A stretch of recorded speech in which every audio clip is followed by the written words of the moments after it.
안녕하세요.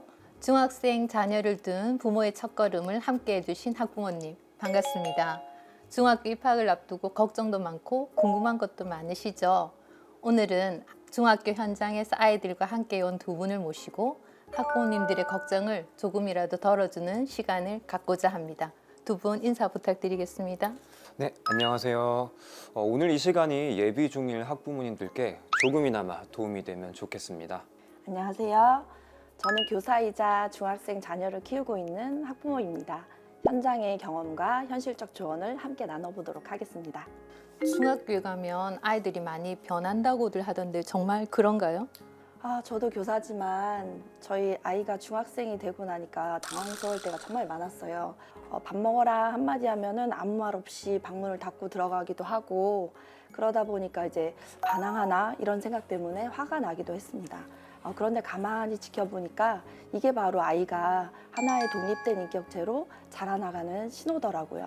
그래서 이 시기는 부모와 아이가 적당한 거리 두기가 정말 필요한 시기라고 생각합니다.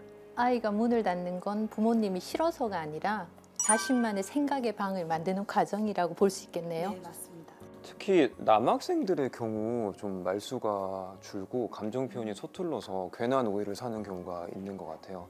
생각해보니까 저도 그랬던 것 같기도 하고요. 이럴 때는 다그치기보다는 아이가 에너지를 풀 수 있는 활동을 지켜봐 주시는 게 좋을 것 같아요. 질문을 할 때도 예를 들어서 오늘 하루 어땠어? 보다는 급식 맛있었어? 아니면은 뭐 오늘 특별히 맛있었던 메뉴는 뭐야? 이렇게 아이가 가볍게 부담 없이 답할 수 있는 질문으로 대화를 시작해 보면 좋을 것 같아요. 아이의 하루가 평가받는다는 느낌보다는 아이가 가볍게 한마디 보탤 수 있는 질문으로 대화의 문을 여는 게 좋을 것 같습니다. 네, 서운한 마음은 잠시 내려두고 아이가 자라는 과정을 묵묵히 지켜봐주는 인내의 사랑이 필요한 것 같습니다. 아이가 초등학생일 때는 부모님이 챙겨줄 일이 많았을 텐데요. 중학생이 되면 부모님의 역할도 좀 달라져야 할까요? 그 중학생 하면 어떤 단어가 떠오르세요? 중학생 하면 뭐 사춘기? 네, 그죠. 사춘기, 이 시기는 잘 아시다시피 몸과 마음이 좀 커지는 시기잖아요.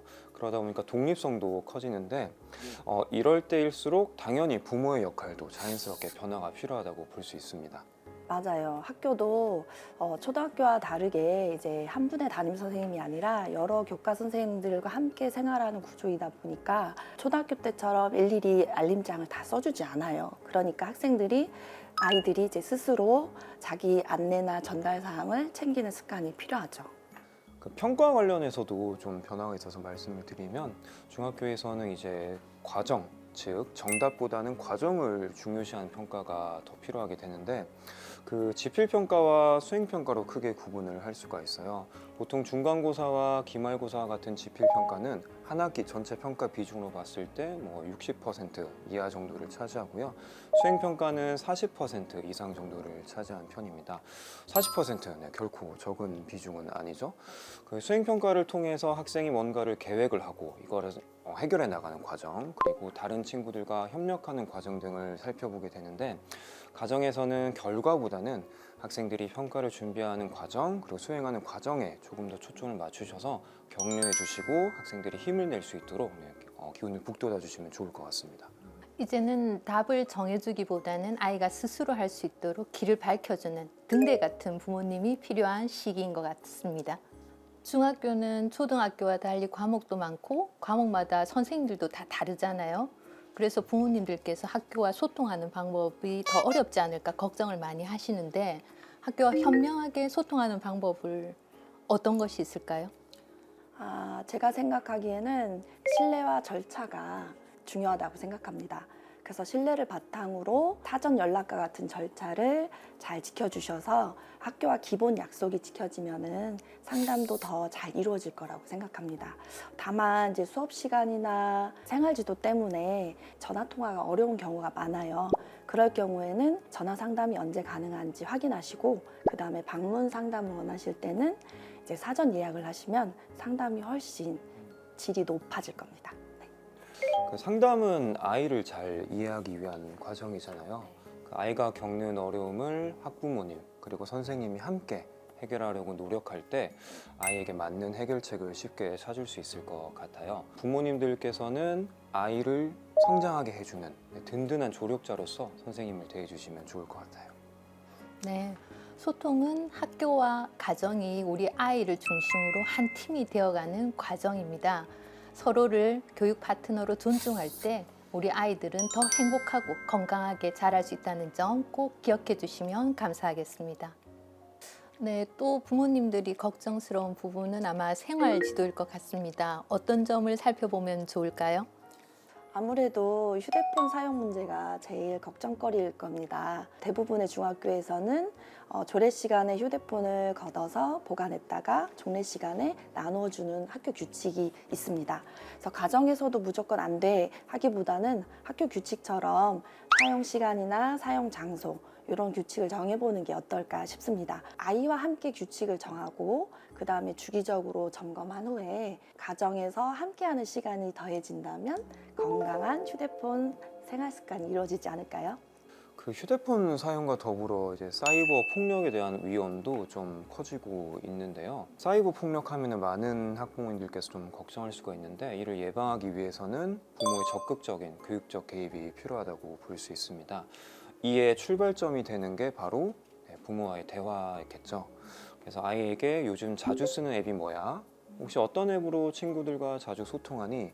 이런 질문을 통해서 아이의 미디어 사용을 좀 살펴보고 그리고 온라인에서도 아이들이 예의, 존중, 책임 이런 것들을 가지면서 타인을 존중하는 온라인 생활을 할 수 있도록 계속적으로 말씀을 많이 해주시는 게 좋을 것 같아요. 근데 좀 세심하게 신경 써야 하는 부분이 있겠죠. 그게 뭐냐면 갑자기 SNS 사용을 잘하다가 중단한다거나 또는 감정 변화가 좀 크다 이런 경우에는 조금 더 주의를 기울여 줄 필요가 있습니다. 휴대폰은 요즘 아이들에게 뗄래야 뗄 수 없는 도구인데요. 올바르게 사용하기 위해서는 가정에서도 함께 지도해 주셔야 되겠습니다. 다음은 상벌점제에 대해서 한번 알아볼까요? 상벌점제는 말 그대로 학생들이 잘했을 때는 상점을 부여해주고 학교에서 다소 부적절한 행동을 했을 때는 벌점을 부여해주는 제도입니다. 즉 학생들이 바른 생활을 할 수 있도록 도와주는 제도라고 볼 수 있죠. 네, 맞습니다. 상벌점 제도는 학교마다 운영 방식이 다른데요.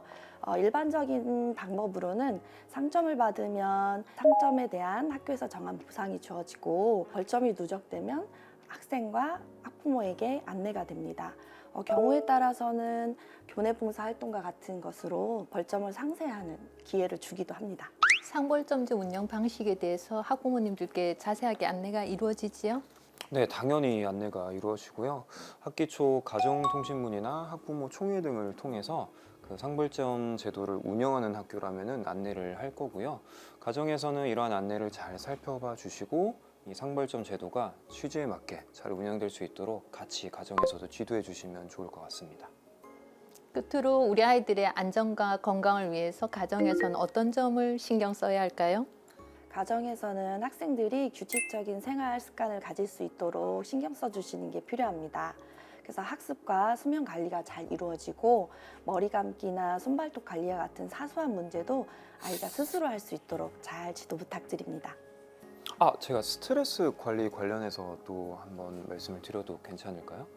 네, 스트레스를 많은 아이들이 이제 없애야 할 대상으로 생각을 하는데 스트레스도 효과적으로 관리할 수 있다는 것을 아이들이 인지하는 게 중요할 것 같아요. 특히 가정에서는 여가 시간을 아이와 함께 같이 보내면서 취미 활동이나 운동 같은 것들을 하다 보면은 아이에게 맞는 스트레스 해소 방법을 잘 찾을 수 있을 것 같아요. 오늘 두 분과 함께 많은 이야기를 나누어 봤는데요. 오늘 나누었던 이야기의 핵심을 한번 정리하고 가겠습니다. 기다려주고 자기 주도성을 키워주고 학교와 현명하게 소통하고 함께 실천하기. 그리고 관심과 사랑을 바탕으로 아이의 성장을 끝까지 함께하는 것입니다. 시작할 때 얘기했던 것처럼 대화와 공감이 가장 중요한 출발점입니다. 아이들의 감정의 기복이 큰 시기인 만큼 결코 쉬운 일은 아니겠지만 아이와 진심 어린 대화를 나누면서 공감의 시간을 갖는 것이 가정에서는 꼭 필요합니다. 학교도 진심을 다해서 우리 아이들이 건강하게 성장할 수 있도록 최선을 다하겠습니다. 감사합니다.